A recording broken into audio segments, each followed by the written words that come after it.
Noticing the time and the presence of a quorum, I now call the Finance Committee to order.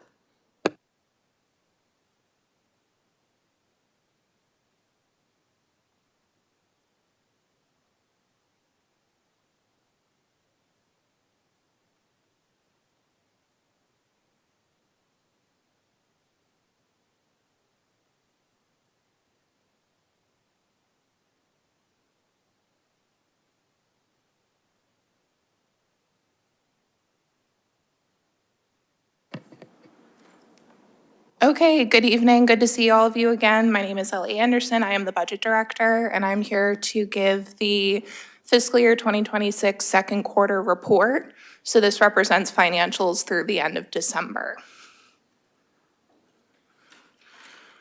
Just as a friendly reminder, this report will be published on the town website, probably first thing tomorrow morning in the Acton's budget section. Also just going to put in a shameless plug that there's a whole host of financial information already published on this website, including 2027 budget documents, audits, bond ratings, and all things of that sort.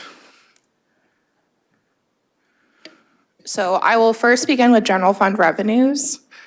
As you see, property tax collections have continued to be strong in the second quarter. Through the end of Q2, we're 49.39% collected of that tax levy. Net state aid collections have also been steady. Through the end of Q2, we're 58.65% collected.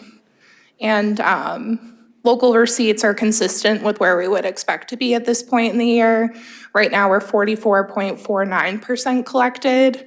As you might remember, the bulk of our local receipt revenue comes through motor vehicle excise, the bulk of which is collected in the month of March. I'm also realizing I didn't provide some context. The report you have in front of you is last year's report from the second quarter. So it's something for you to compare the numbers I'm showing you against.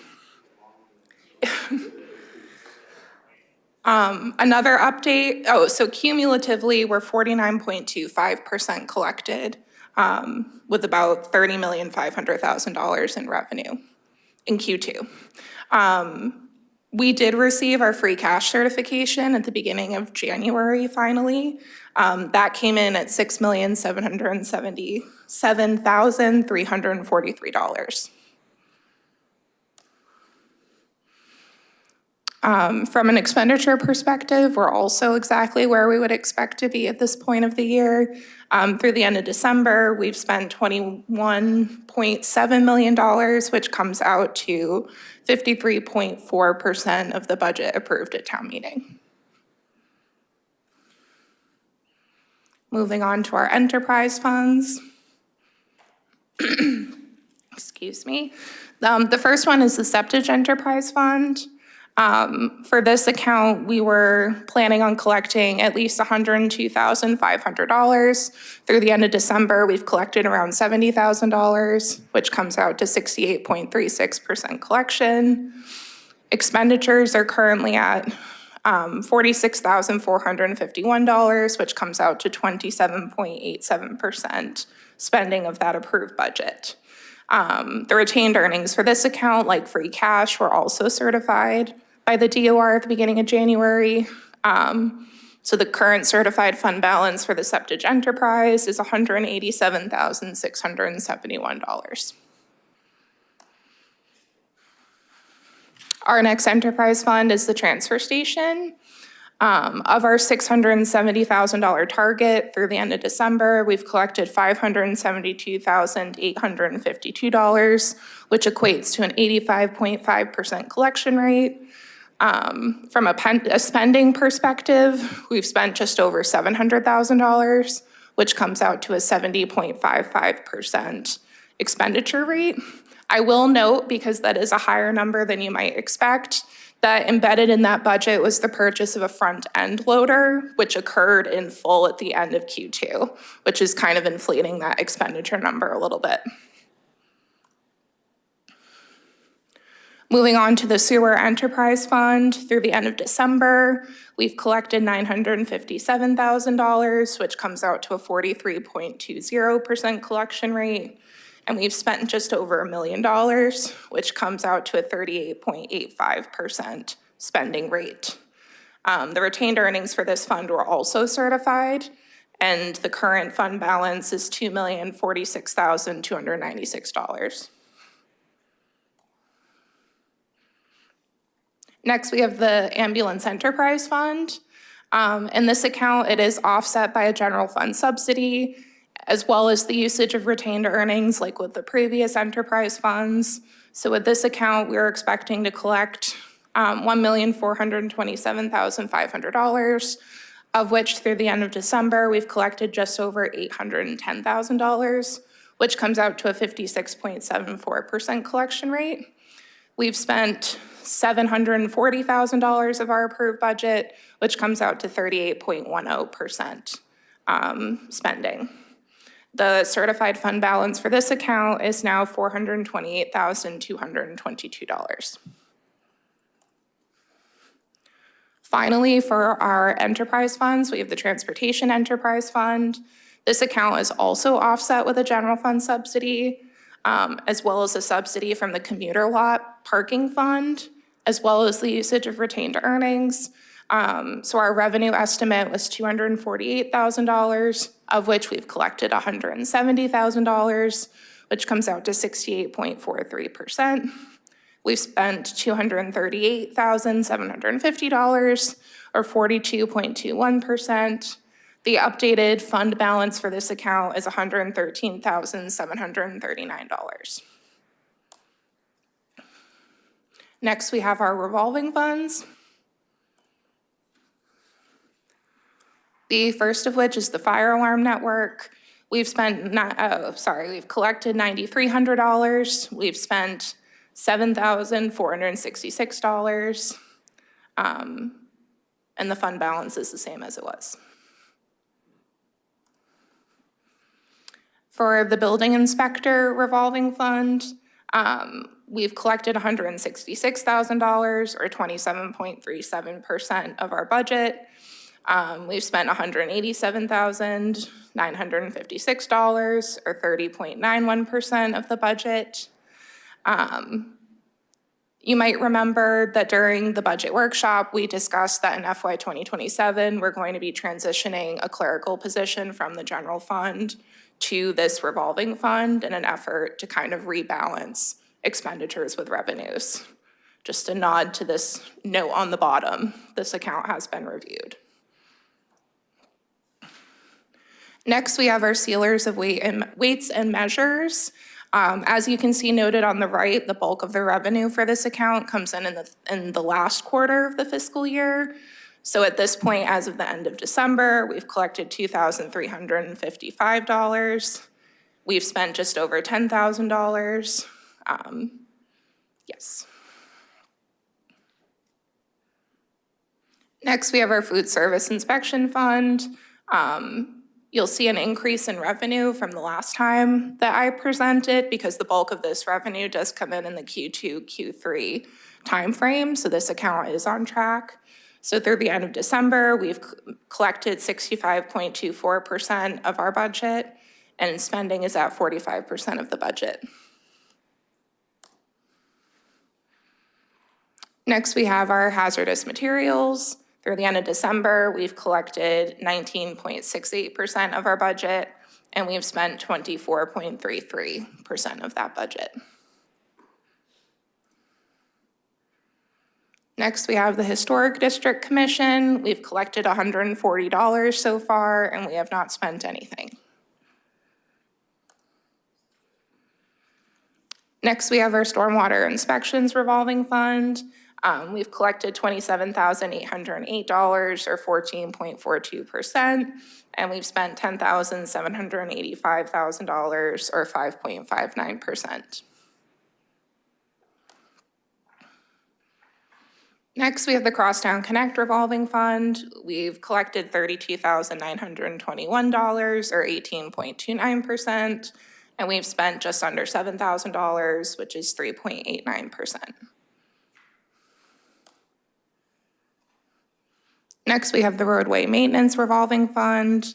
in which we've collected $6,255, or 11.64%, and we've spent $3,766, or 7.01%. Next, we have our public shade tree. We have still not collected anything or expended anything out of this revolving fund. Next, we have the fire prevention revolving fund. So through the end of December, we've collected $23,300, or 31.07%, and we've spent $8,742, or 11.66%. You might remember that the new fire prevention officer's salary and benefits are being funded from the building inspector revolving fund currently. So the expenses that you're seeing here are for professional development, books, uniforms, things like that. Finally, for revolving funds, we have the Recreation Programs Revolving Fund. Through the end of December, we've collected $178,905, or 23.71%, and we've spent $534,332, or 70.8%. You might remember that the bulk of the revenue comes in with camp registrations, which happen after the first of the new calendar year. So we're going to expect to see a lot of revenue come in Q3. Finally, we have our commuter lot parking fund. Through the end of December, we've collected $108,813, or 106.09%, and we've spent $11,281, or 13.66%. In addition to that budget shown there, we have the $100,000 subsidy to the Transportation Enterprise Fund, which was reflected on that slide.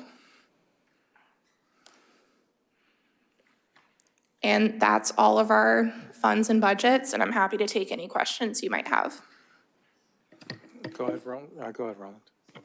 Thank you. Thanks, Ellie. I would like to see these be the 26 numbers, because you start looking at it, it's easy to follow. You know, they have a 25 and a 26, you know, so you have the 25 comparison to what it was at this time last year versus what they are for the 26 in like for next quarter, so we have a clearer picture. Transfer station, why is it such a large loss, and what is the driver of that? So if you go back to that right there, so it's, you know, when you look at it on the 25 numbers, the loss was at that one. Let's make it pull it up real quick, since you have it here. It was running a deficit. It was a profit, you know, of $216,550. Is the 127 negative being caused by the purchase of the front end loader, or is it something else that's causing that? It's kind of alarming when you're collecting your, you know, the fees in September, October, whatever the month is that they come in. So I know I bought mine. And then you're seeing such a large deficit right now. Usually it's the opposite way around, because you collected all those fees and you haven't spent as much. So I would attribute that deficit to the purchase of the front end loader. I think all in it ended up being $230,000 between the loader and tires for it. So I wouldn't expect a surplus in this account, because as you'll see, we kind of appropriated more retained earnings than we typically would do for this account, and that is to account for the purchase of the front end loader. So we're not expecting revenues to completely cover the budget, because we are making that large capital purchase. Okay, so when you buy a front end loader, they don't sell them to you with tires? If I go and buy a new vehicle, I would expect the vehicle to come with tires on it so I can drive it. So I'm kind of alarmed that they don't have any, that's not included in the purchase price. I'd have to clarify with the DPW department the exact breakdown of the invoice, but I do believe all in it was $230,000. Thank you.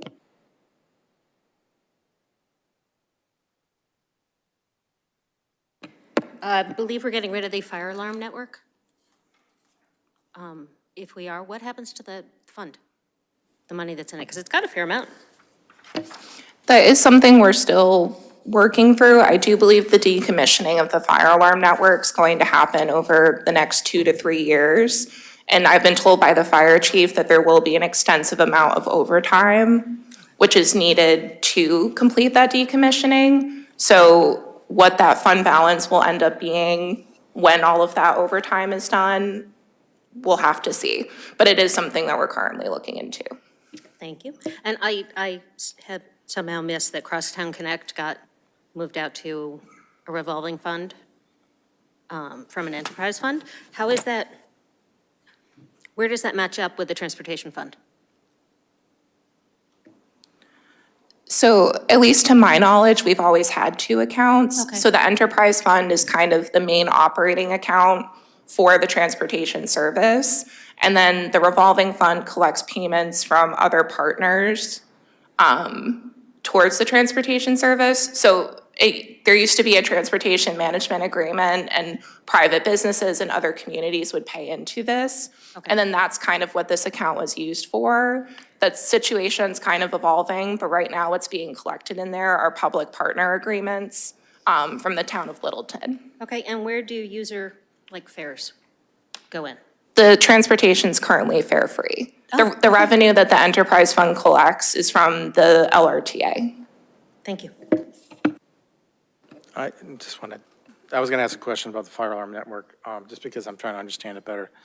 And I understand what was just discussed, but why is it overtime as the expense? Why are we using overtime as the expense? Why isn't like regular hours? I'd have to defer to the fire chief on that one, like the exact management and how that labor's done. I don't know why specifically it's overtime. Can we ask the town manager? Does he have the answer to that question? If he happened to be in the audience? He's drinking, so we'll see what he has in his cup.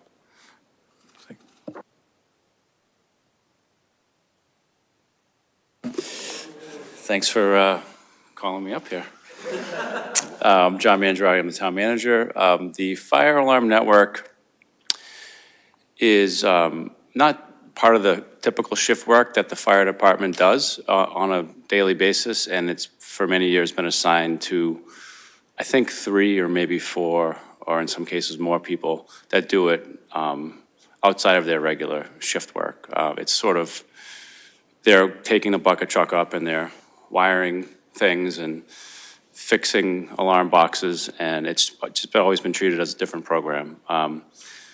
It's one of the reasons that we're phasing it out, is that it's really a lot of extra work that we don't think we need to do in a modern fire department. So we're just trying our best to close it out, and we'll finish it the way we started it, but hopefully that'll be the end of it.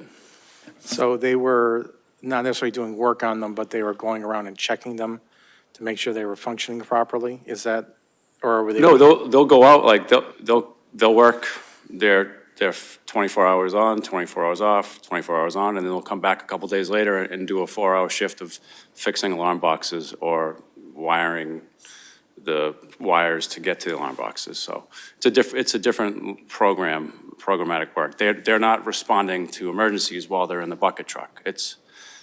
They're doing just that work, and then when they're done, they'll go home. Ellie, you can just flip to the fire alarm slide. Because like last year, there was $19,000 of expense. And what's the expense this year?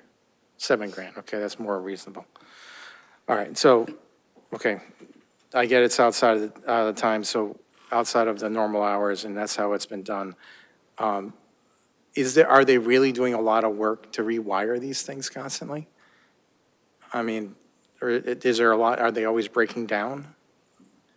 It's a system that is antique, and it's been around for more than 100 years. I think we've been using it for close to 100 here. I think there are always repairs that need to be made on it. So that's the other thing that they do, interestingly, is they hang banners. It's just one of the services the fire department provides. So when you decommission this and you take all the call boxes down, you might want to consider like maybe selling them to like town residents that want a call box. I will as a totally decoration. buy one of those. I 'Cause would there's too. I one, mean, there's so- one 4 doors down from me, Yep. close to where Fred. There's and one I right live, down the and I street from would my house too. and Totally. do Easy way to something make a with one little of those. fundraiser for the town to. Yeah, Use for the fire we, department. every few years, we do a surplus equipment auction, and those will be hot items when we do those. Because there's collectors out there that love those things too, not just you. Thank you, John.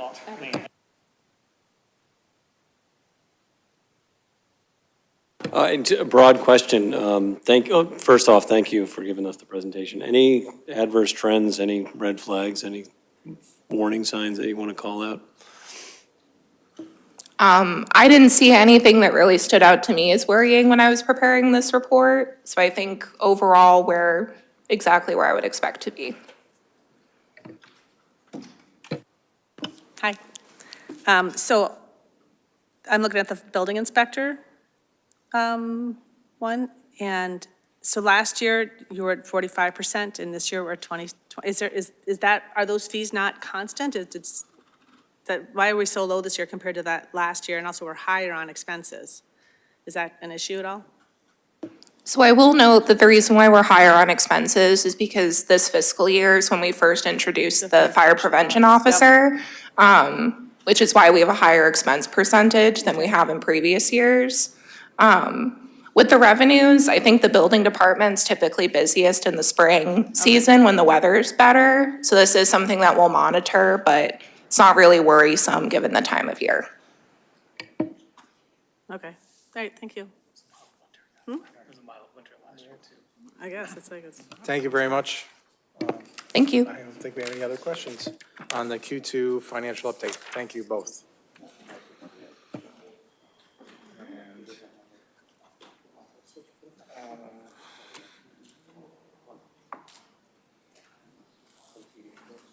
Ellie, can you elevate me to presenter?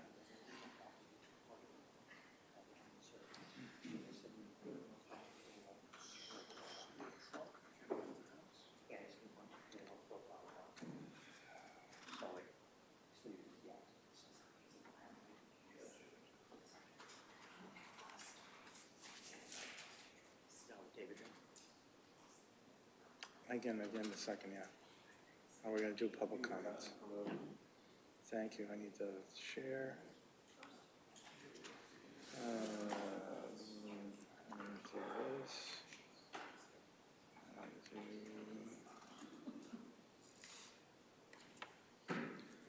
Into this. All right. David, you have the mic, and then I think we're gonna go to Lisa after. Thank you. David Martin from the Select Board. At your last meeting, Fred gave a presentation about possibly creating a prefab DPW garage. I'd like to clarify a few points from the discussion that followed that. A prefab garage might be a good idea in the future, but the 4B design doesn't include a new garage. It proposes to reuse the full old building as the garage. One member said that we could build a prefab garage and renovate the old building for people. That's the 4A plan, which was rejected by the building committee. Greg will tell you that the 4A plan was more expensive and that the 10 to 15-year longevity of the people portion of the building wasn't long enough to make it worthwhile. There were other problems as well. A point was made that the manufacturers don't require vehicles to be stored inside a garage. Although there is increased equipment longevity, the main reason to store the vehicles inside the garage is readiness and efficiency. Could you imagine in the past month having to clean the snow off 15 trucks before the crews would be able to go out and clear our streets? Remember that these trucks are much taller than a person and so would need to be cleaned off from a stepladder during a snowstorm. Plus, the truck bodies would need to be cleared of snow and refilled with salt each time. Although the salt can take some moisture, trucks can't be left out in precipitation full of salt.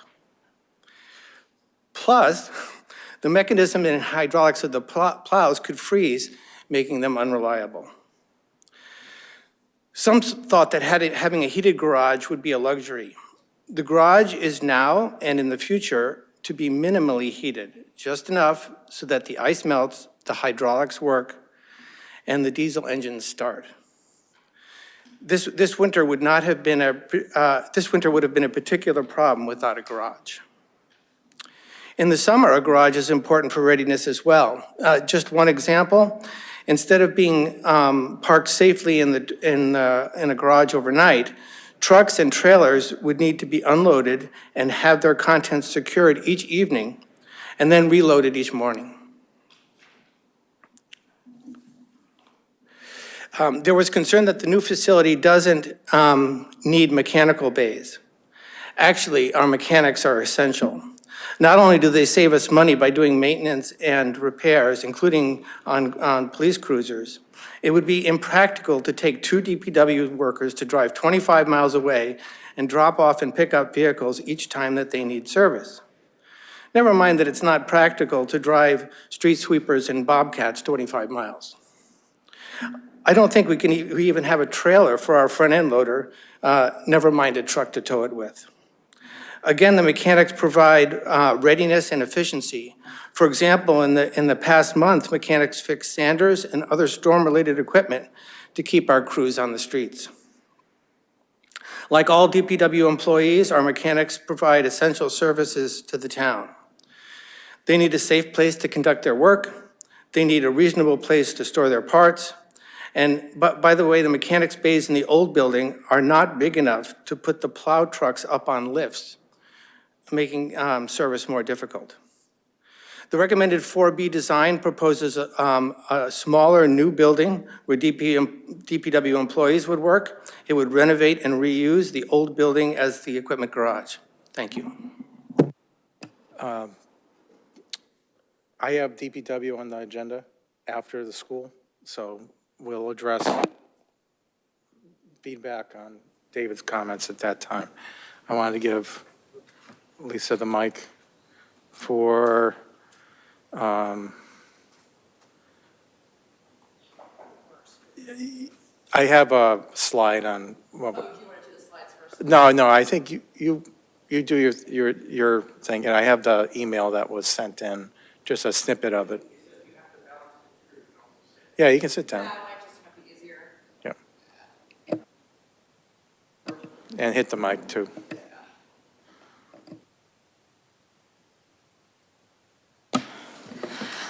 All right, hello. I'm just coming to give updates. Yesterday was our Budget Monday, very exciting.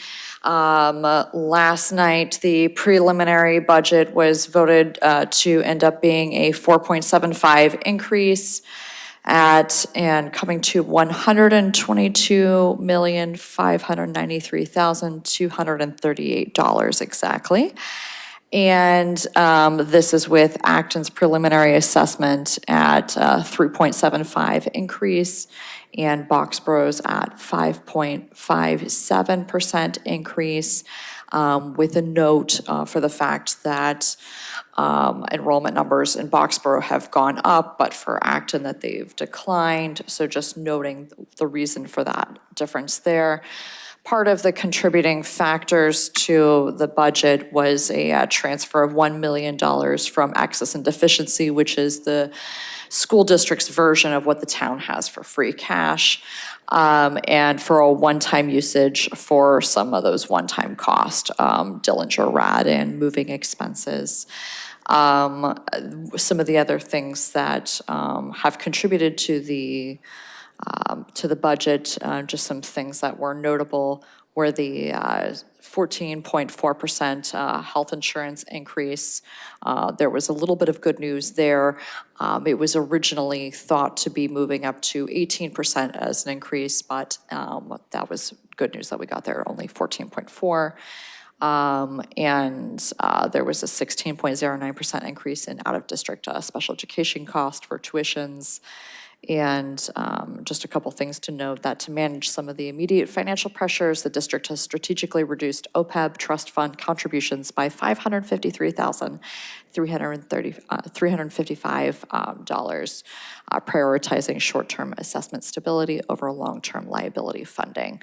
So just kind of talking about, I think those were like the major things about the last night. And then there were a couple more things we wanted to touch on, if you want me to now, or if you want to do the slides first. Let me just pause there Yeah. to see if there's any questions from the Finance Committee before That we was a lot, sorry. complicate things. Any questions? Go ahead. Can you clarify the tuition increase? I think it was a 16.09%. Is that schools increasing their tuitions, which the state limits what they can do, but sometimes they do their own thing anyhow? Or is that marking an increase in students going out of district, or is it both?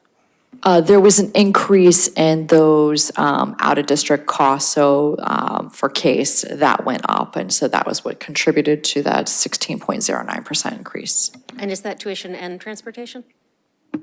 That's just tuition.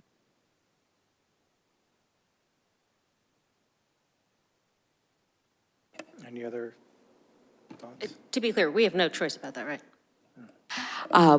The students who move into the district and have the needs that they have, there is a legal and one would argue a moral obligation to take care of that under many IDA and all of the other legal laws that are, yeah.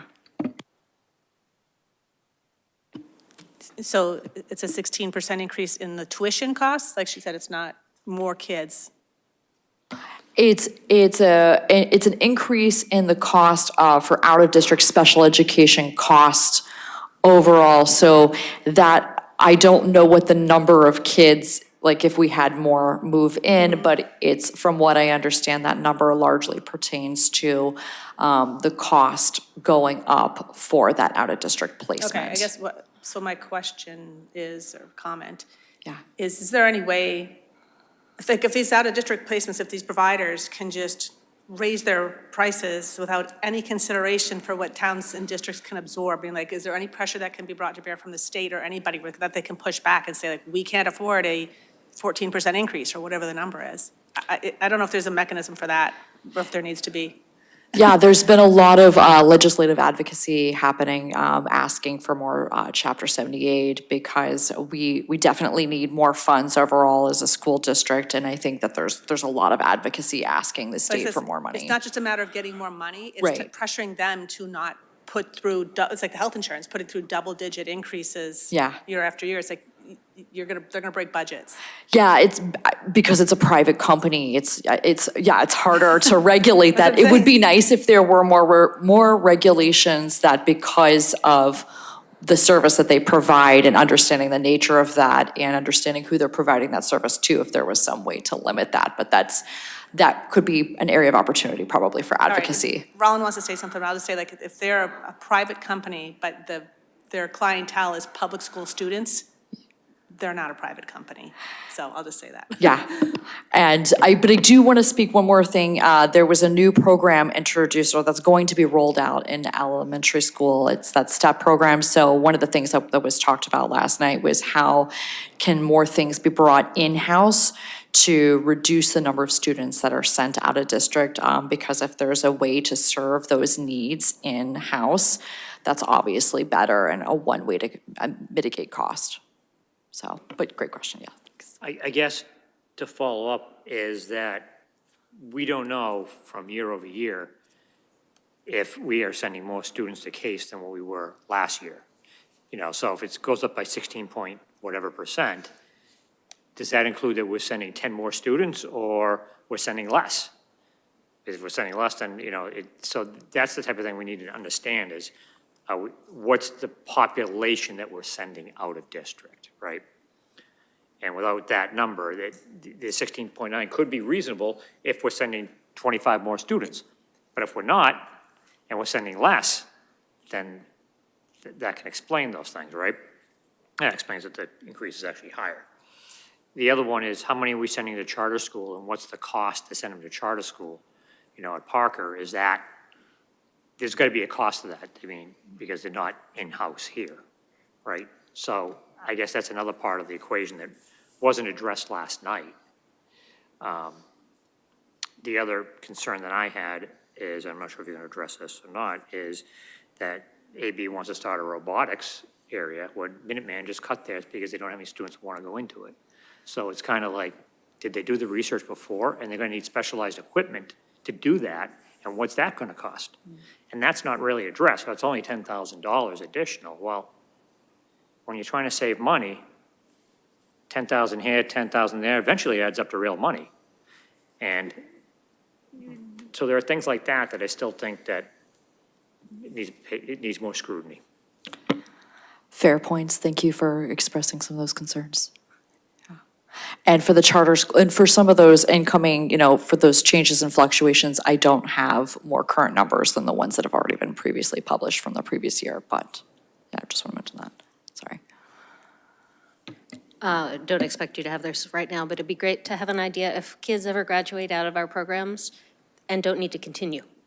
Like the elementary school has them prepared enough that they can go back into the more mainstream or the fully mainstream problems. If we are able to be successful enough, like not just divert kids from going out of district, but to move them fully into not needing help. Oh, so graduating students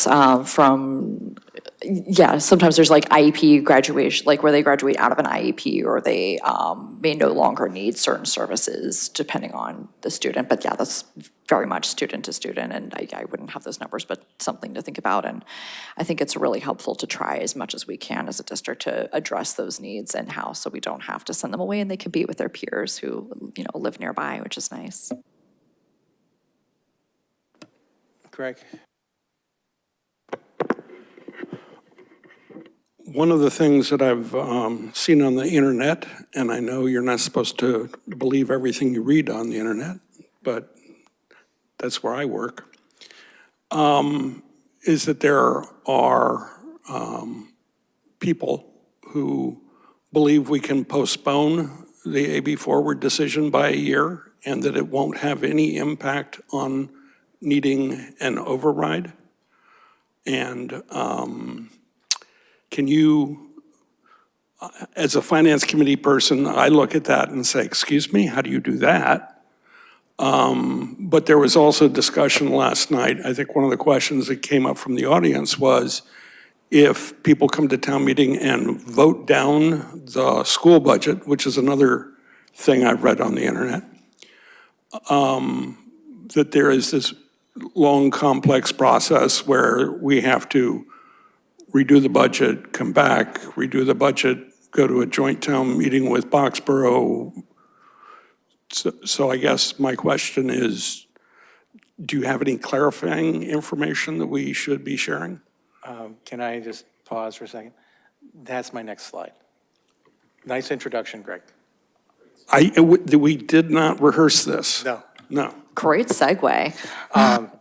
So as Greg mentioned, there are some communications from residents, and I took a snippet from an email that was sent to Finance Committee, which had some bullet points of, these are suggestions on how to cover the budget shortfall. So including Greg's very nice introduction, by the way, and these bullet points, I was wondering if you could do your best to speak to all of this. And I do want to poke at the bullet points just to see what the thoughts are on them. Thank you. Great questions. Yeah, I think I want to start off by expressing the sentiment that if we didn't have to do this whole thing, I cannot speak for the entire school committee, but I can speak for myself as an individual and express what I've heard from many people in our meetings out loud. We would not have. The entire process happened because it was necessary. And I think if there were other ways to do different things, they would have been done. There have been many, many people looking for a lot of these bullet points are suggesting, well, could these things be done? Could these things be shared?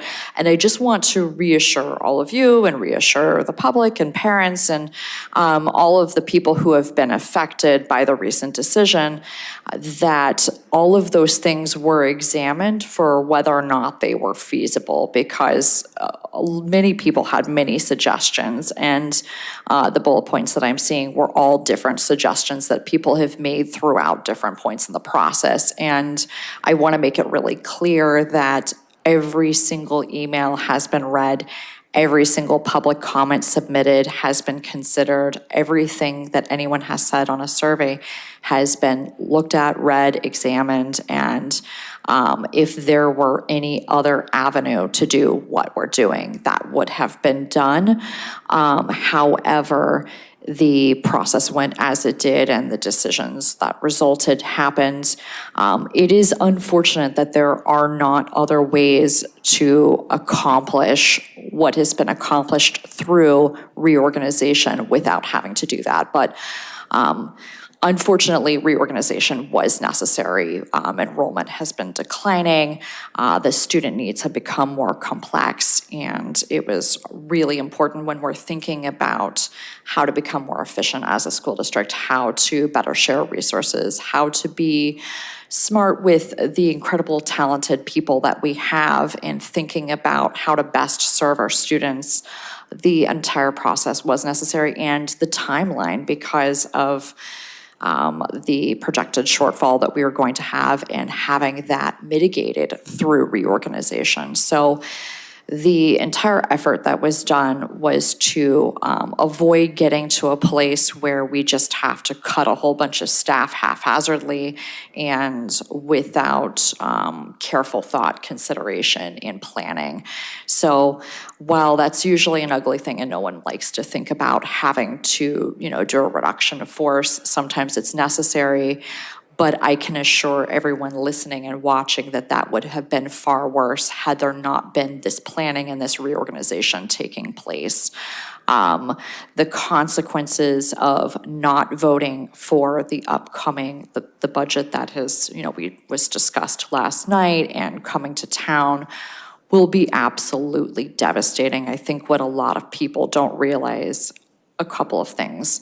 One, I understand that there are people who are unhappy with the results. However, there's not any sort of vote or anything that can happen at town hall to change the reorganization. And voting down the budget would do the opposite of, I think, what a lot of people sound like. They have intentions, they're thinking about their students, but it would have a complete opposite effect. Instead of helping students, it does the opposite. It's forcing us to operate at a 1/12 budget if we cannot get our budget to pass. And it's going to cost thousands and thousands of dollars every time we have to come back to town hall to try to, vote on it again. It will take up time, and we just don't want to get to a place where next year we're not operating with Prop 2.5 kicking in and us having that extra money and operating basically essentially from the previous year's budget. We know inflation happens. We know it's real. We know costs have gone up. And I cannot even think about the $4 million on top of all of this of cuts we would have to make to staff if the budget didn't pass. So, that's my response to this, is just really, if we say we care about the students, we care about the people in the schools, we really want to make sure that we give them everything we possibly can. And a big part of that is staff, and not having to cut more staff if we don't have to. Before I go back to the team here, I think in my committee here, you can advise me if you think this makes sense, but since a lot of these questions, based on what you said, have been somehow answered along the way in the process, I think it would be helpful to line up those answers with the questions so that for example, this bullet point, and this isn't the full email, this is just a portion of the email I was sent in. So reducing technology equipment budget and the 2 million, let's say, reducing the technology equipment budget. So I don't know how the town or the schools manages technology, but I know in my company, they would force you to take a new computer every 3 years, and because that was their compliance, and that was the way they had to do things. So if my company, if I had to, reduce our technology budget, I would just tell everybody, we're not replacing the computers this year. We're not going to do it in a 3-year cycle. We're going to go to a 5-year cycle. And over time, that's going to save me 1 year of computer expense. I have no idea how the technology is managed by the school, but like an answer that the school committee and the administration has vetted for that bullet point should, say, like why that can't happen. Does that make sense? Absolutely, yeah. I think you've touched on a very key point. I don't think either of us understand the technology uses within the school, and I think the people who do have evaluated every single cost that's happening and, try to make sure that it's all justifiable because no one wants to spend more than what's absolutely necessary. But I would also include whoever wrote the email. I'm not sure if, unless they work in the schools, how they would know how that could be reduced. So the bullet points, replacing high-level administrative positions with operational level. I'm sorry, I need to stop us here, at least for a second. I don't think Lisa should be answering this level question. Okay. If you want to have this, I think we invite Peter in. I don't think it's fair to put her on the spot for what should be detailed technical answers that someone in the administration can do. I don't want, given how contentious this whole thing is, I don't want Lisa to say something, apologize here, that would be misconstrued and add to the difficulties. When we can plan to have people in, they will come talk to us. Will they? Absolutely.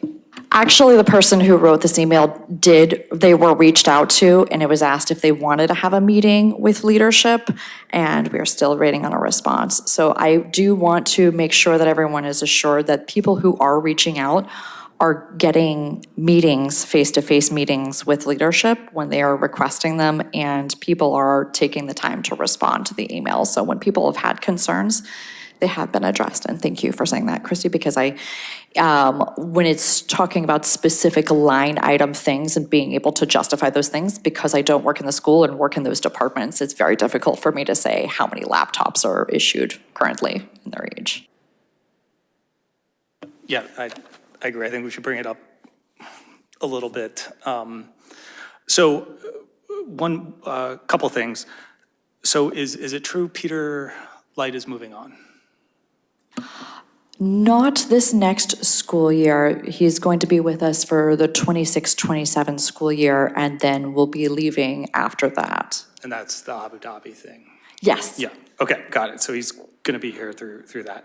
So what's going on, like this seems like a pretty big, like this whole situation, it's a pretty big swing and a miss. Like if I did this at my job, like I know my board would fire me. So what's going to happen at the school committee with the superintendent to measure the success of this, keep it from happening again, and ensure that like the school committee and the superintendent are all over these problems before they become problems?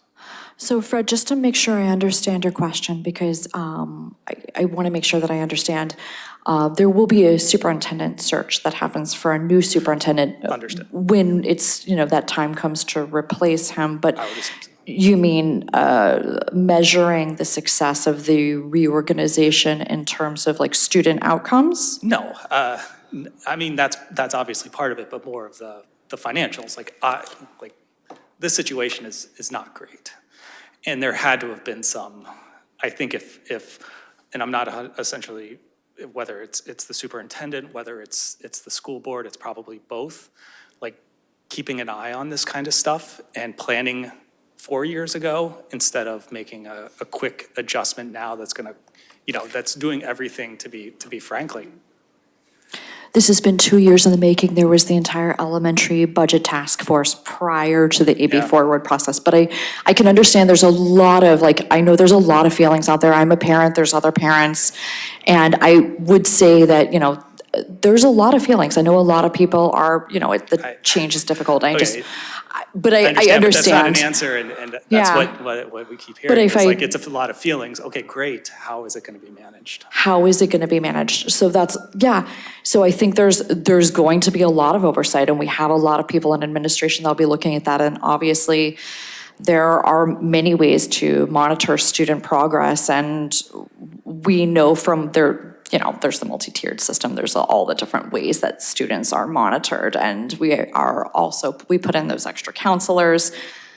There's a myriad of ways that you can evaluate students and to make sure that they're okay. And I think what you're asking is how will we know that the students are okay and that they're thriving? How are we going to track that we're not going to be overspending, and this is just going to be something where there's got to be an override, and Costs are going to continue to go up. That's an can- inflation question. not And only inflation. I would respectfully suggest that this is inappropriate. Oh, sorry. Yeah, and let me tell you why. This committee, starting last May, assigned not one, two liaisons to the school committee because we already knew this was going to be the biggest issue coming up this year. Yeah. So what you are implying is that we were asleep at the switch. We were not. Greg, I don't get that implication. This has been coming for a long time. Yeah. The school has been doing cuts for a long time because everyone has seen this coming for a long time, and it's happening to districts around the country. Yeah. This isn't new to us. What the school is doing is restructuring, so we have a chance to be flexible and respond to things, but overrides happen. Oh, no, I totally understand, but I'm just saying, it feels, and maybe there is a bit of history, but we've seen it coming, how do we put in control, something just to better manage it when it Reorganize happens? so we can be responsive operationally. Yeah, but then in 4 years, when something happens, how do we get in front of it? We set up our structure so we can respond. That's the only option. I mean, maybe someday, far enough out, we close one of the two Okay. school buildings. We have no choices. We have to get through this year, and what the school committee has done that I applaud them on is do a structural redesign so that we have a chance. We're not just pretending. The people who want to just move on with the option of, okay, we'll get rid of one of the schools, that is a problem in 2 years. That is not doing any of the work we need to make it so that the structure of the district can shrink and grow functionally as it needs to, with an decrease in both funding and enrollment. And in terms of 4 years, we play a role there too. Yeah, One of the things that we have been pushing for and now have is not just this year's budget, but what's it look like 4 years out? And guess what? The road gets rougher. So you want to know how we get from here to there? It's going to be a long, hard, constant set of input and checks and trade-offs and, Understood. And So that's guess what? And that's what I assume. yeah. And I just am curious, how that's going to be, we're talking about all of this, but I think that's going to be right around the corner. Well, immediately. it is. And all I can say is, welcome to the big dance. Thanks, Greg. So Lisa, you said that everybody's working on a response to these questions that came in. Whatever is appropriate that could be shared in that response, and I'm not expecting the whole response, but for some of these bullet items, it'd be helpful to see how the school committee responds to, and the school responds to some of these bullet items. Yes, that person will be reached out to. the problem is you can't establish like, you know, like a GoFundMe to go fund schools because you have to have reliable income. Can you imagine being someone who was employed based on like, well, some people pitched in and we hired you, but I don't know if we can keep you on next year. There has to be sustainability, and you can't just, you know, so there's things that are feasible, and these things are not feasible. That's why they didn't happen at the end of the day. And so, you know, we could get into the weeds and all the reasons why all the different things didn't happen, but they didn't happen because they weren't feasible, and because everything that could have happened was considered. And, you know, it's unfortunate that you can't share, you know, one of the things mentioned here was, what was it? Yeah, the IT services. There's functionally very different things working in the schools versus working for the town, and then how would you split the time? And then if you hire all these extra people to go between the different buildings, then maybe you've sucked up all the costs that you would have saved from doing that. So I mean, it's, you know, we could go back and forth all night on all the different like ideas that people have. I think a lot of people have this idea or these preconceived notions that there's money between the couch cushions, and there's just not. And there's only so much you can shave from a budget, but really at the end of the day, it comes down to staff. And you can only cut so many staff without dramatically reducing the quality of the education. And I think one thing all of us can agree on is we want to make sure that their schools have high quality education, whether or not it's for our kids, for grandkids, or for property values. I think that's really paramount. Thank you. Any other questions for our representative before we change topics? We'll go to give the mic to Greg. Thank you very much. Thank you. Meanwhile, in a parallel universe, I know this got voted on at the last town meeting, the one that I actually was not on a cruise, just to clarify, again. But one of the things that at least I and one of my colleagues here keep bumping into people who are talking about, are they going to implement this? Do you realize how hard this is? Do you realize it's not being enforcement in towns that just implemented this, et cetera, et cetera, et cetera. So the debate didn't end with town meeting. And I know at town meeting there was a one-year postponement. And so one of the things that I want to offer as an alternative, as a way to deal with this particular issue, or quote, similar ones that we may see in the future, is it worth bringing back to town meeting again?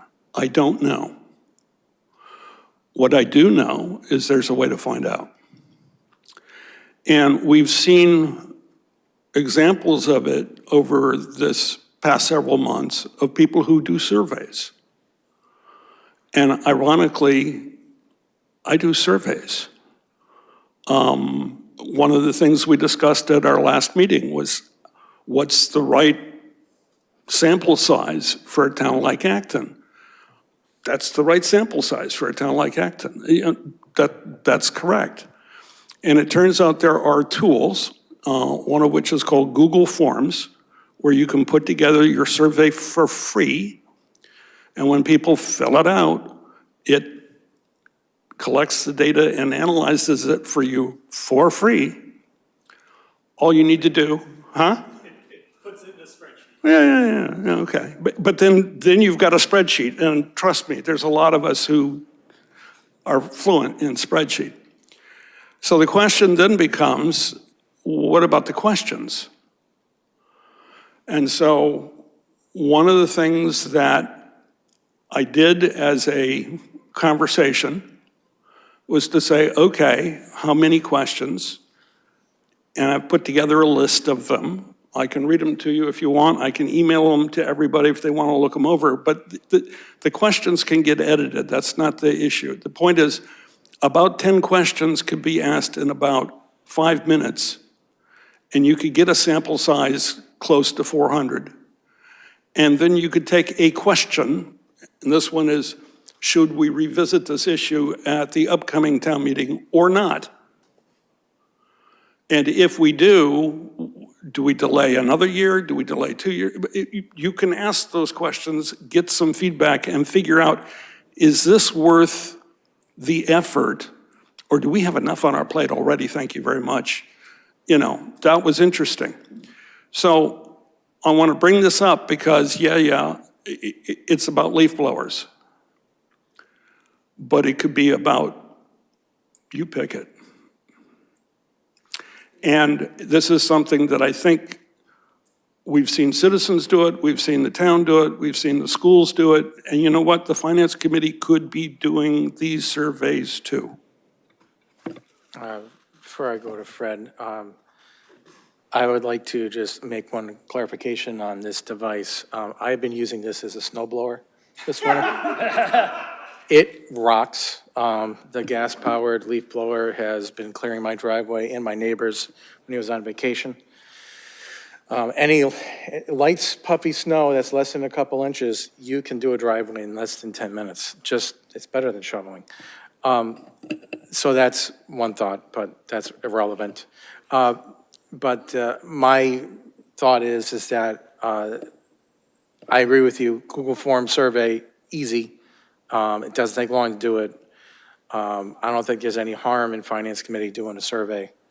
And it might be a good experience for us to do one, to your point, that we might have something we really need a survey on. That's really important, more so than leaf blowers.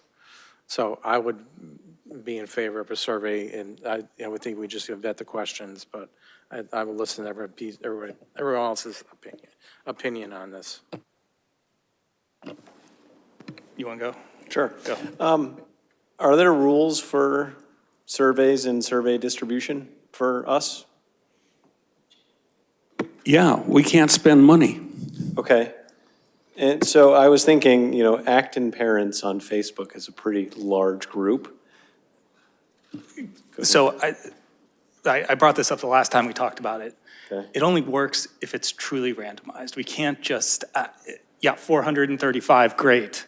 And we can certainly do that, but we would have to pull like tax rolls and truly randomize it. And if we pick someone who doesn't have, someone who's possibly elderly and they don't have access to Google Forms, to really be statistically rigorous, we'd have to call them up and get their, we can't just cross someone out because, Downsides, randomizing, and unless we get that, you posted on Talk About Bias, you posted on that, we wouldn't be able to use the results. Yeah, the right way to go is to email it to a random sample of people. And it turns out getting an email list that is randomized Inaccurate. of people in Acton, it's there. It's there. Well, I can tell you there's an old lady that I happen to be related to that lives with us who doesn't use email.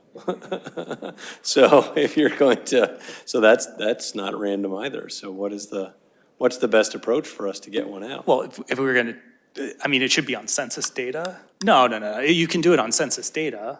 Yeah. And then, but that's where you have to. But then if you're mailing things out, then there's a cost too. No, you can call it, The email, it turns out, is not a cost. Be safe for people. I'm just saying, I think we would, what I worry about is then there's all this bias put in here and we're not getting true thoughts of the community. There's ways to get around this, but I do think, at least my personal view, if we're gonna do it, we should, we don't have to be PhD statistically perfect, but I think we should be pretty rigorous. And sure, could we drop, think about the sample and be okay, well, 10% of it, we'll limit 10% to calling up and getting responses for someone who may not be using email. Multi-pronged approach. Yeah, but I think we would have to do something Who's like pretty that. good at this is What's the gentleman's name? Eric Heels he does a lot of surveys. Yes. I don't think there's any harm in us doing a survey. You could add some demographic information. If people want to fill it out, they can. If they don't, they don't. And we could determine based on the sampling of the town, we have, 23% is senior citizen, and, we have the demographics of town. If the sample lines up with the demographics of the town, we can say it's a reasonable sample. If it doesn't, say we took a survey and it's not representative of the town, and then we can pursue other avenues if we have to do this in the future. I don't think there's any harm in. Yeah, and one of the ways that you make this workable is question number 1. Are you a resident of Acton, Massachusetts? If you vote yes, you get to ask, you get to answer question 2. If you vote no, thank you very much. Yeah, branched logic and Yeah. whatnot, yeah.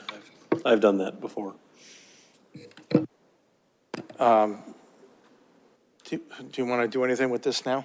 We're running out of meetings. I can email this, or is that kosher to email just questions? This is random questions. This is not a final survey or anything like that. Greg, why don't you present at our next meeting the questions you want to put in the form, because it'll take literally seconds Fine. to generate the form and publish it. Exactly. And then we're not emailing anything around with We people. could, I think this is a great idea to get more input from the town. Ready to change topics? All right. Last meeting, we had a discussion on the DPW, and one of our members was suggesting that we come to an opinion on the DPW. So what I did is I took the summary of the December 8th meeting and kind of put it into slides. So what I'd like to do is I'd like to run through what I have, and I'll try to do it in less than 2 minutes, and then go to discussion instead of going through methodically and then having this take forever. So at the high level of this is that even though, and when we talked on December 8th, we talked about the equipment and the staffing, the way things are lined up right now, we're really focused on the staffing solution, from my opinion. And based on what's being presented as an option, I feel like everything is weighted towards a staffing solution. So I've taken this perspective from a staffing solution. This slide, I have the link to the YouTube video where we had our joint session. I put a grid together of all the scenarios discussed, and I took the cost references that were discussed and just kind of bucketed them. Steve had suggested a combination scenario, so I added that as 11 and just said that was a new version. I'm going to just buzz through these. You've already seen these. These are the slides I had for the joint session. All I did was I took a couple bullets from the discussion between the Select Board and Finance Committee of the pros and the cons, and I just highlighted a couple here. If anybody wanted to go through and listen to all of the questions, all the pros and cons, they could listen to the meeting. The intention here is not to regurgitate the meeting, but just summarize. So scenario 1, scenario 2, scenario 3, scenario 4, the one that was recommended by the DPW committee and is favored by the Select Board is 4B. So on this slide, I put a link. I didn't put Fred's document in there yet, but I put a link to Fred's equipment analysis that he presented at the last meeting, because I think that helps support, actually, I think it helps support not rebuilding the existing storage facility. I think there's support for it there. So then 6 was the do nothing, 7, and then scenario 7, 8, 9, and 10, I represented on the slides the pros and cons discussed in December 8th meeting. So that's what's on these slides, pros and cons as discussed. And then I put the one that Steve mentioned as scenario 11. I did not list the pro and con because we didn't have a joint discussion with Select Board on it. But when I get a better description from Steve on what this is, I can elaborate on that better. Then town manager emailed me comments from the DPW staff on 7, 8, 9, and 10, and I just copy and pasted his response on, so I just labeled this additional, I have a typo there, I'm sorry. There should be additional communication from DPW staff on scenarios 7 through 10. So this is exactly what John sent me. I didn't edit it in any way, as I was trying to represent those questions. Then and this is where we got to last week, our last meeting, where we were discussing that it's expected that there's going to be an ask at town meeting for a feasibility study for the building for 4B.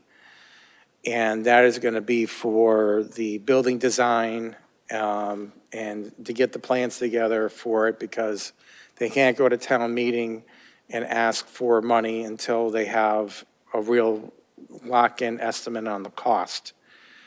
So this parks us where we were at the last meeting, where Jason, I believe it was Jason, was asking for us to make decisions on this.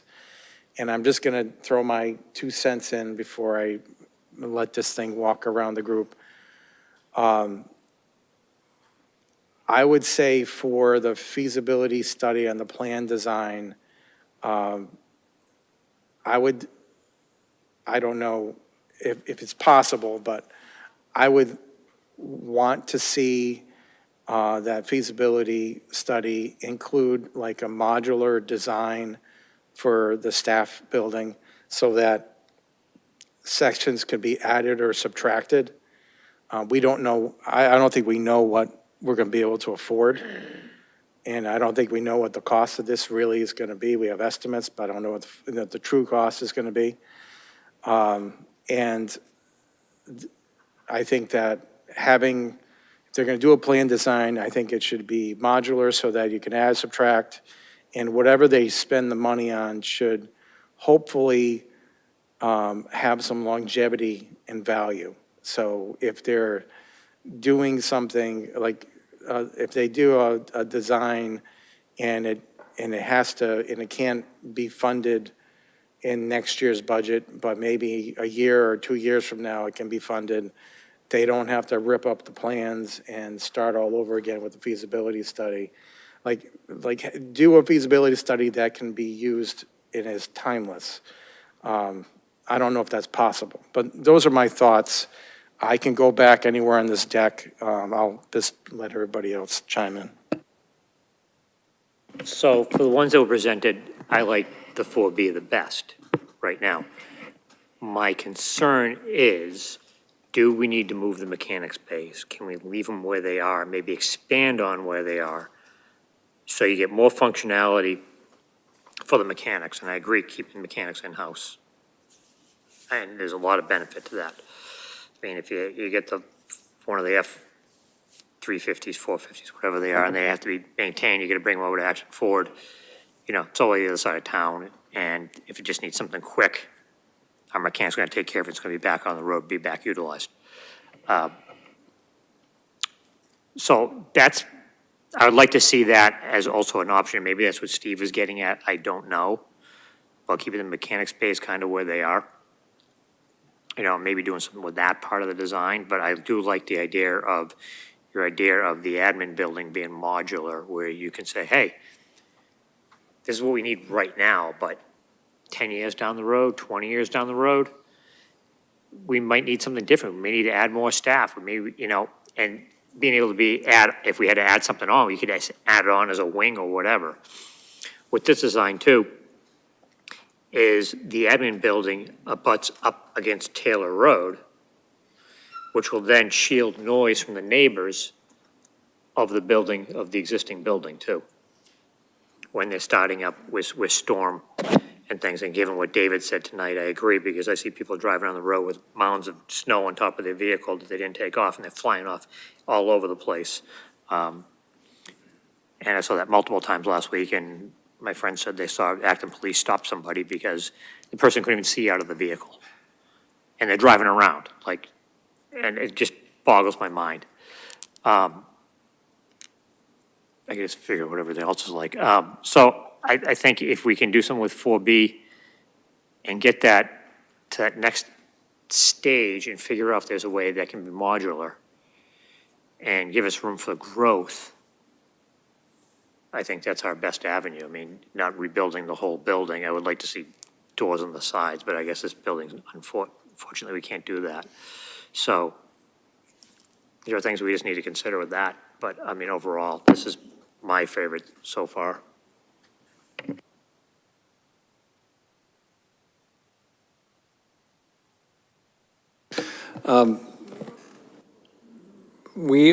My company, I work for Olympus, we're building a 400,000 square foot factory in Ho Chi Minh City in Vietnam right now. And we went through the feasibility study and we went through contracting, and we're using a general contractor in the area, giant company in Asia that's been around for a long time. But I'm going to get some details from our PM with how some of the lessons learned from that we could put towards this. But I'm thinking, with regards to a feasibility study, you're right. It needs to be modular, it needs to be sustainable. It needs to be something that if we get it tomorrow, it still is appropriate, not just for the design, but for the financial piece of it, for when we actually have the money to sign the dotted line.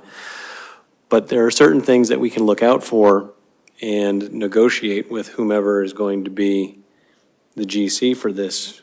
And an example would be, if we have a budget of $40 million, we give them an incentive that says, okay, for every dollar you come in under budget, there's a financial incentive for you to do that, because we'll split that 50-50 or something like that. And there's lots of machinations in play that can entice whomever we're going to be working with eventually to look out for our bottom line, not their bottom line. It comes back to us. So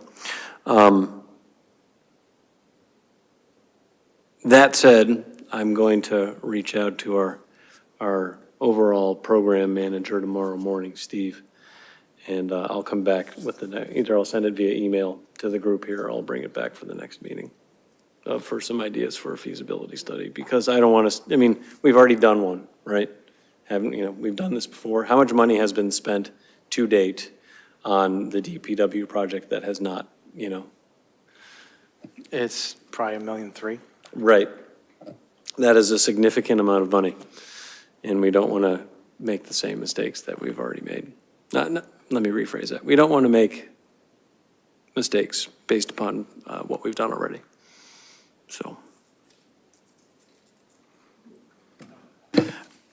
Yeah, I like your modular idea, and I think, just to be clear, like the presentation, my presentation last meeting is, I think, I truly believe that there's an option in between, because if you go to your cost slide, I feel like we're just bifurcated. It's either like super low or, $30+ million. And I think that, like, I truly believe if we're thrifty and clever, which I think we can be. I've met a lot of people in this town, like, we can get something for 15 to 20 million bucks. And if we proceed with a modular, I'd love to see, like, okay, let's just put the box around this and say, solve this for 15, like, or 17, whatever the number is that we think we could get support for. Because I think, at least speaking for me, like, we need to do this. It's like, we need to take care of the people that work there, and there's all these things, but we need to be cost conscious to do it. And it's like, okay, well, if you challenge someone just to, here's the number, get me, solve for all of this, go. I think that's worth taking a look at or figuring out how to do somehow.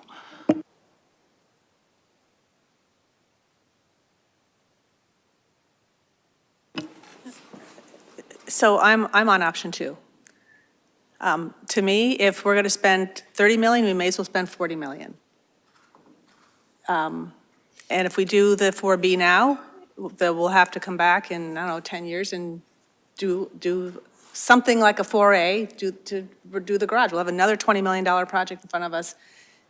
I think asking, it's like basically saying, we know we're going to have multiple overrides to deal with this. I'd rather just do it in one shot. I'd rather deal with the staffing situation the best we can under the option 2, the scenario 2.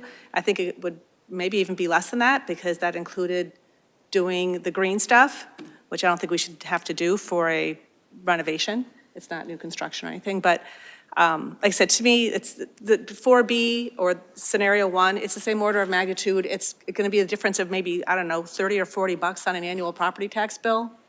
I think it's going to be just as hard as a sell as the original plan was last year.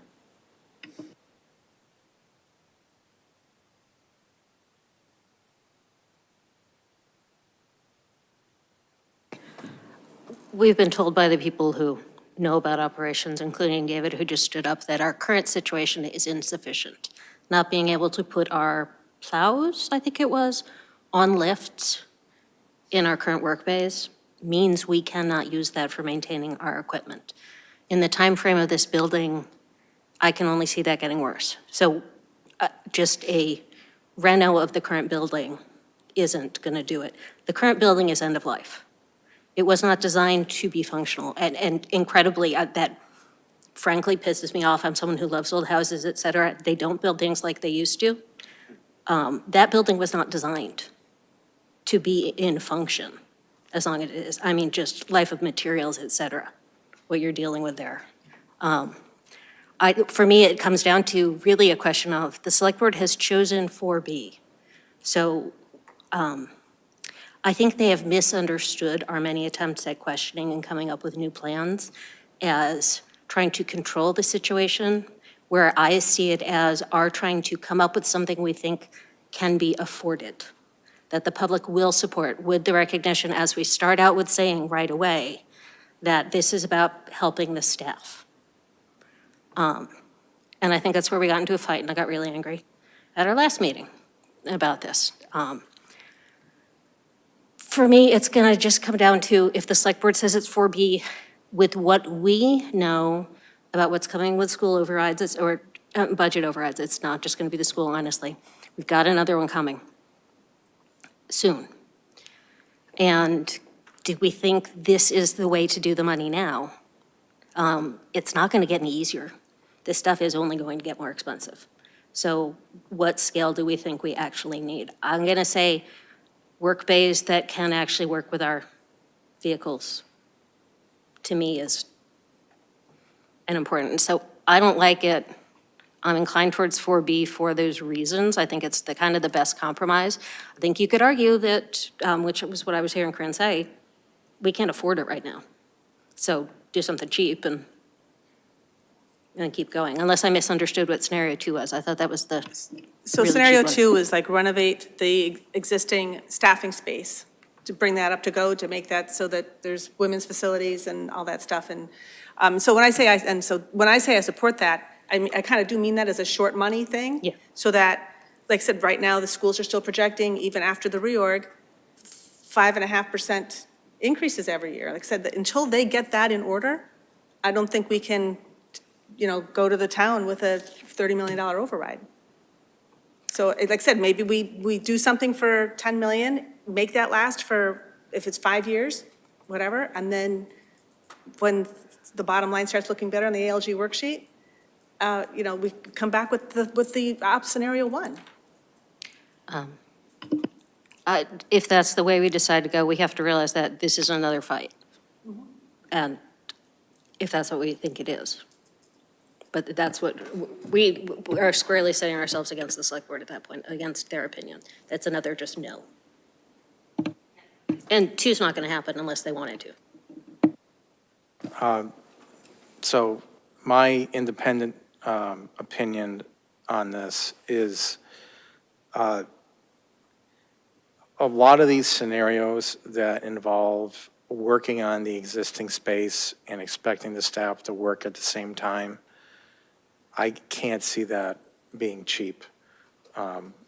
That's in the 4B, they can build this building for the staff and not disrupt day-to-day operations. And when the building is done and finished and the power's on, the lights are on, they just move across the street and move in, and it's probably a weekend, like everybody else does when they change offices. They move their stuff over, and then there's gonna be work on the storage space. And if it's timed right, and it's in a temperate time of year, based on Fred's presentation, all the equipment can be outside. From probably April to October. So if they time the work on the storage facility, they can do the demo in there and get that ready for the equipment to go back in for the cold months. And I'm more concerned about when the original plan came up and it was the rebuild of everything, it was a 2-year project.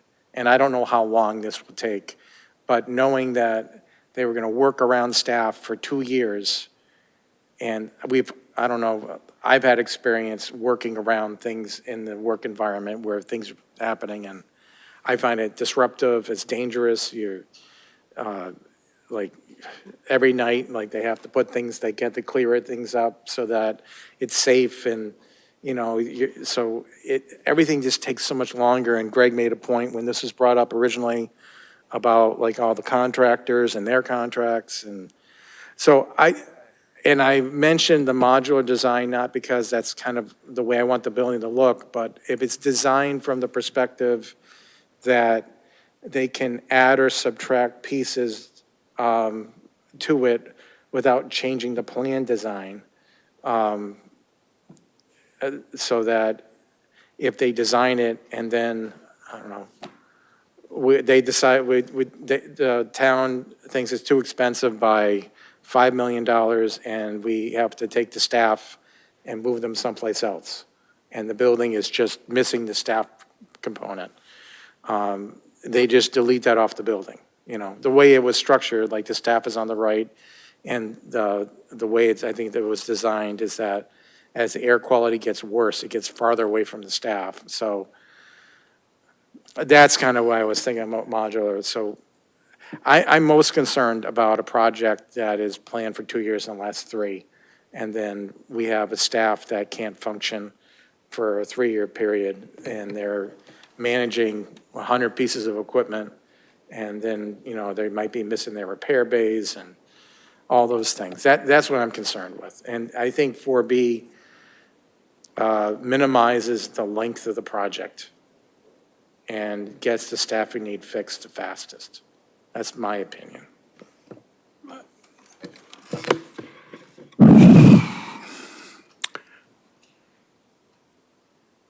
When I voted no on the DPW Building Committee a year ago on the $38 million proposal, I knew it was too high. Cost was one issue. Square footage, it seemed to be more square footage than we needed. The timing, I think we all debated that. So I had no problem voting no. What has happened since the election, where 56% of the voters agreed with, no, 39% voted yes, 4% blanked, was that, yeah, okay, I guess we heard the public and we anticipated that. And I think the members of the DPW Building Committee wrestled with that.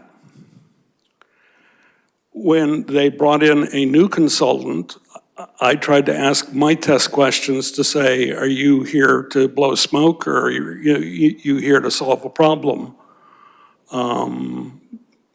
They impressed me with their credibility.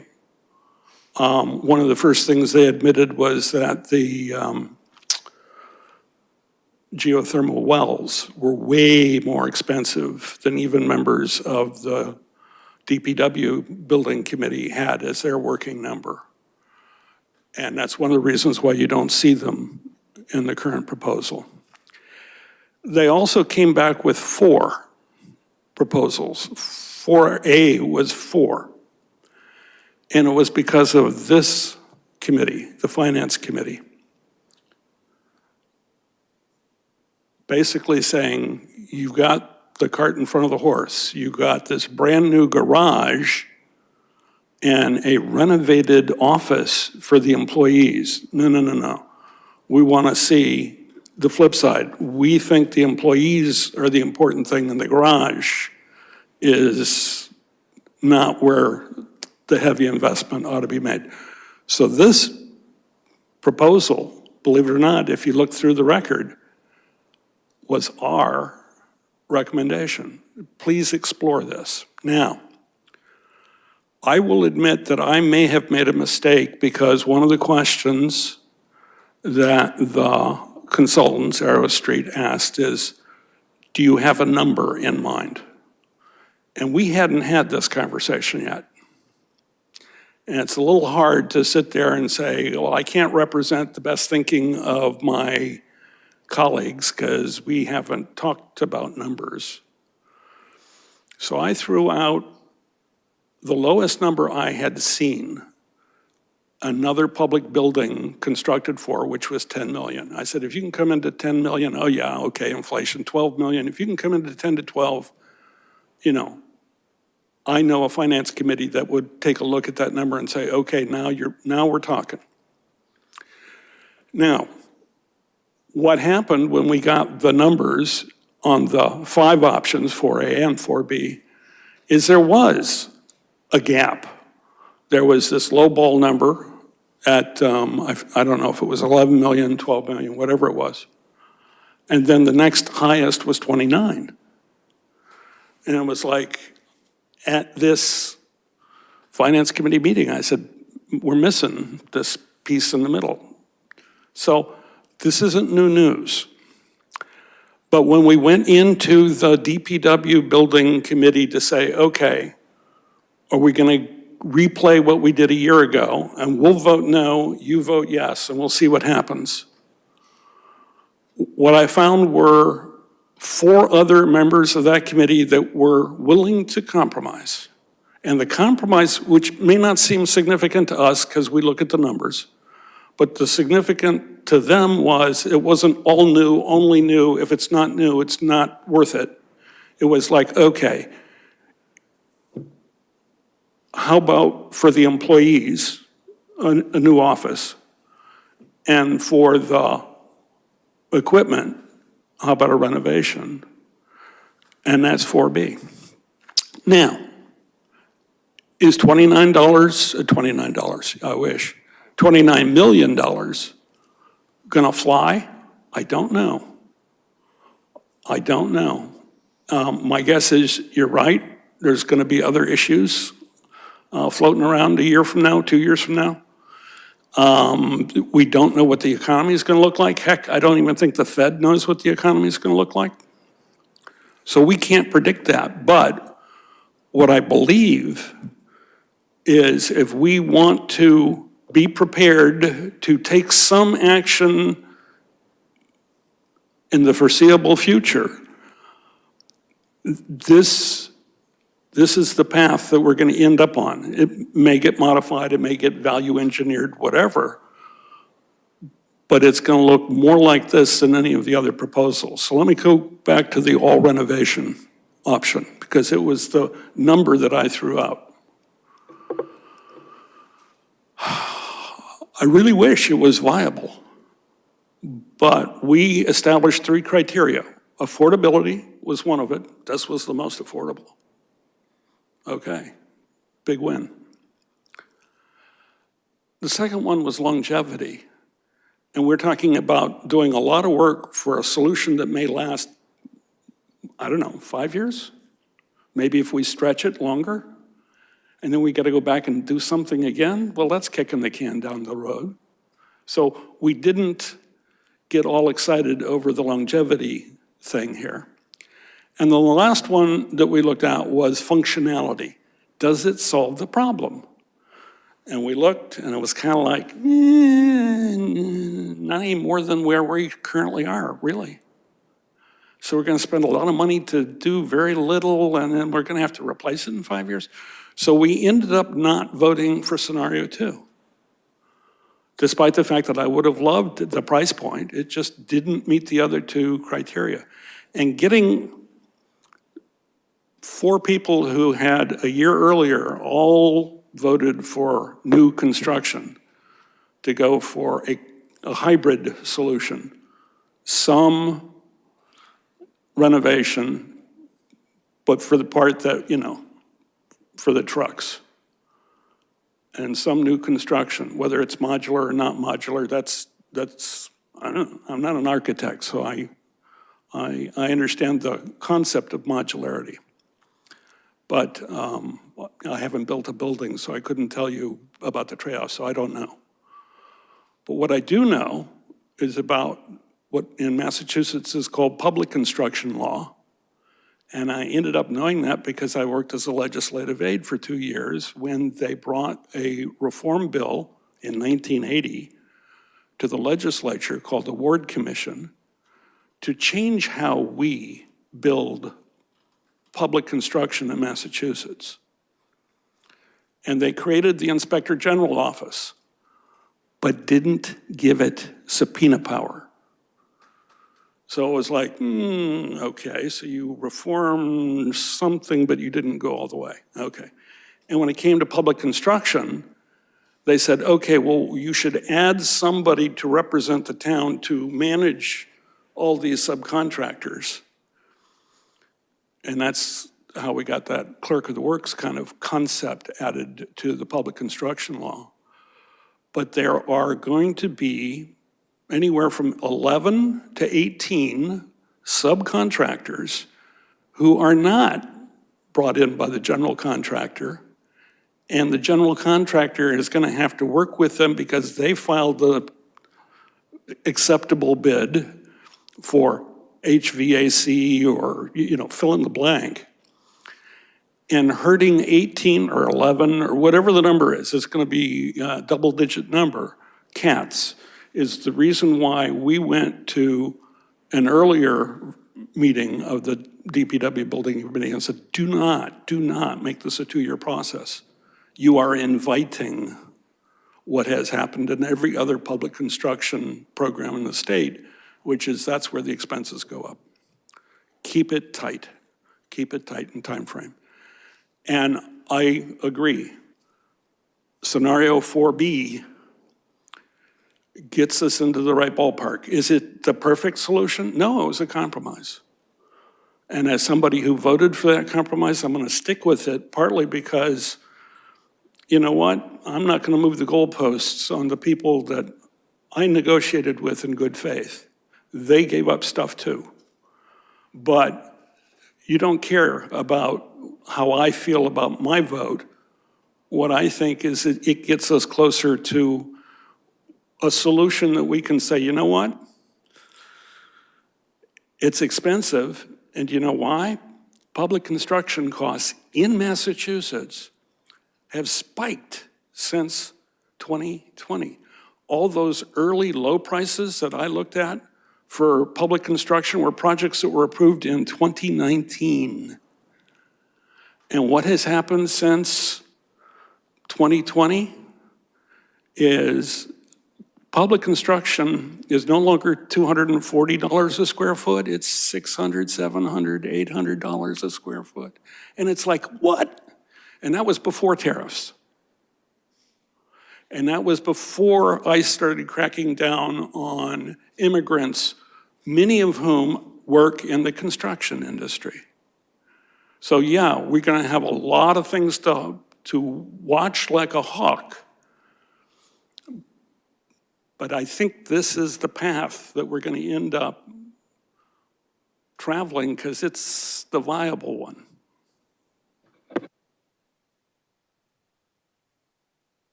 And to your point, Greg, I think it doesn't take long to look through the news to see examples. Was it the soccer stadium in Boston that they got approval for? I know it's in triple-digit millions, but they had approval for it, but the price has changed twice since they quoted it. And I don't know how much it's gone up, but I remember seeing it on the news, and I want to say it's gone up by like 30, 40% from what the original quote was. So, I mean, what's going to be asked for at town meeting is support to finalize a building plan to then present at a future town meeting for a building approval. So, like, I think 4B, I agree, seems like the compromise solution. Whether when we get there at town meeting, this is 10 million or 100 million, I don't know what the price is going to be. But, you know, that can be determined, you know, if the town supports it or not. But I think a flexible design with a short construction time frame makes the most sense. So we don't have the warrant book out yet to make votes on, to make determinations on things yet, to have things finalized. We know this is coming. I think we've reviewed this enough so that we can, when we get the official warrant book, we can just go around and support or not support this. We don't need to cover this, I don't think, further. I think we beat this thing to death. Yep. Like a year ago. Yeah. Jason will not agree with that. I know, that's why I don't want to do things without him there. In terms of due diligence Yeah. for the public to see, we want to take into consideration other large projects we know are coming. We've been talking about operating overrides, but what's the next building after this? Timeline for that, when does it have to happen, et cetera? Yes, that's going to be our focus at our next meeting.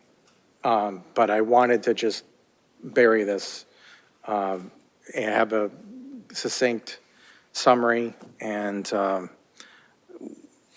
just got the references in. I'm just going to make a couple edits, and this will be how it'll be presented the next time we go. Go ahead, Alex. So the ask is for feasibility study for 4B. That's That's what's going to be asked for. boiling it down. to Go ahead, brass Dave, you tacks. want to specify, please?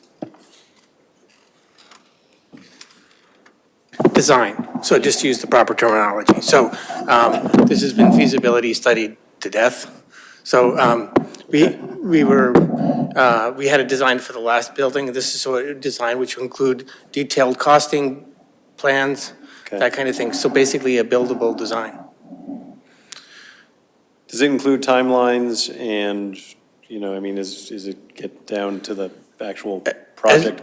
As plans part of that, themselves? it would include a proposed timeline, and that timeline would assume approval at some town meeting, right? And that kind of thing, so it's pending the approval at the town meeting, and if either we had scheduled it for a fall town meeting, we didn't have one, and, it's dependent on when the town meeting actually happens and when the debt exclusion vote actually happens. Thanks. Thank you, David. Appreciate the clarification. Okay to move on? I'm gonna, because it's snowing out, I don't want to cover too many more things, ideally. Let's see, what do I have left? Nothing. That was a good meeting in December, that joint session at the ActonTV. So if you weren't there and you do have a couple hours to watch it, I thought it was very, Except it's not on YouTube. Yeah. Is it? Yeah, it is. Yeah. I went and looked for Yeah. it shortly after. Maybe it's up now. Okay. I learned a lot at that, and I'm glad that I attended. I have the link to the YouTube right on the deck here. Yeah. Is there any liaison reports that people have to cover? What I want to cover is, we have 2 upcoming meetings that are at different locations. March 10th, we're going to be at the Public Safety Building, and someone help me with the room, what's called,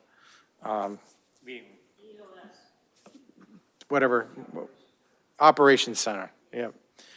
Do we get to drive a police car while we're there? No? No. Darn. You can spend the night in jail, though, if you want. I know the electric is still out for repair, so we can't use that one. And then after town meeting, May 12th, that one's going to be on ActonTV. I expect that I have to put a meeting out here for town meeting. Yes. Was that like May 5th and 6th? And that'll be at the school. So I'm asking that these meetings that we get closer to town meeting are all very important. And if you have conflicts or issues or you can't make them, basically, the 2 March meetings and the 2 April meetings are probably the most important of the year. Because we're covering all the items, and at some point we get the warrant. And Christie, go ahead. Since we have John and David here, I'm looking at the schedule put out for the select board, the draft schedule for everything relative to the warrant. It closes for citizens petitions on March 25th. Our next meeting is the 24th, so I would hope we could at least have the citizens petitions by then, because those take a fair amount of research sometimes. And then it looks like, I'll read what it says. Select board meeting on Monday, April 6th. Last regular meeting to vote printed article recommendations. That says to me that somehow we can't wait until the 14th. It sounds to me like the warrant is closing. Please clarify, John, because I don't understand this. Hi, everyone. I just sent a draft article list to the moderator, which we're working. We have 33 articles. I expect to have a draft to the board for their next meeting, and so you can see it at that time too, which will be a week from Monday. So you should have the warrant before definitely your March 10th meeting, and probably your February 24th meeting. Not the full warrant, but you'll have a draft with probably 90% of the content filled out with a lot of stuff that may need to come in later, but you have a good amount in front of you. And I would respectfully request the opportunity to present the articles one by one.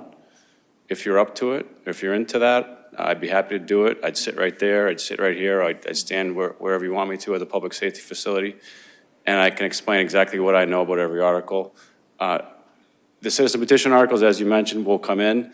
Those typically, you would ask the petitioner to present, so I wouldn't necessarily speak to those, but I know that I'm willing to do that, and I'm sure select board members, because every article has an assigned select board member at the bottom, and we haven't done that yet. But they may be able to present them as well, but at a minimum, I can do it. So just throwing that out there, hopefully that helps. I'm sorry, I'm still unclear. Do final votes need to be into you by April 6th? Our recommendations?